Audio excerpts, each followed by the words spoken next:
நடிகர் விஜய் அவர்கள் அரசியல்ல நுழைந்தது தமிழக அரசியல்ல பெரிய மாற்றத்தை உருவாக்கியிருக்கு அப்படின்றத யாராலுமே மறுக்க முடியாது. விஜய் அவர்களுடைய அரசியல் குறித்து பலருமே பலவிதமான கருத்துக்களை முன் வச்சிட்டு இருக்காங்க.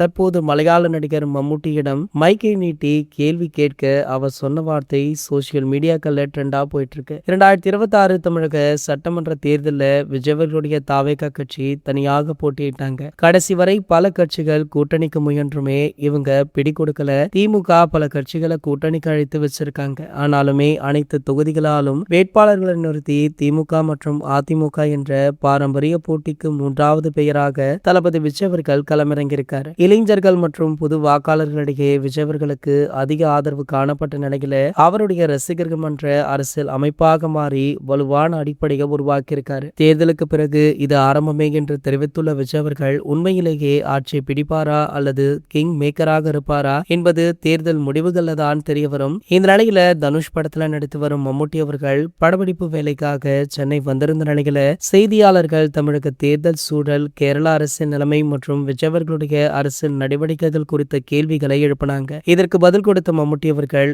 ஒன்னும் தெரியாது அப்படின்னு சுருக்கமாக சொல்லி சிரித்தபடியே அங்கிருந்து விலகியிருக்காரு. அவருடைய இந்த குறுகிய பதில் பாத்தீங்கன்னா பல சர்ச்சைகளை கிளப்பியிருக்கு. விஜய் அவர்களுக்கு ஒன்றும் தெரியாது அப்படின்னு சொல்றாரா, இல்ல அவருக்கு ஒன்றும் தெரியாது அப்படின்னு சொல்றாரான்னு பல விவாதங்களை கிளப்பியிருக்கு. இது போன்ற செய்திகளை பத்தி நீங்க உடனே தெரிஞ்சுக்க நம்மளுடைய சேனலை மறக்காம சப்ஸ்கிரைப் பண்ணிக்கோங்க.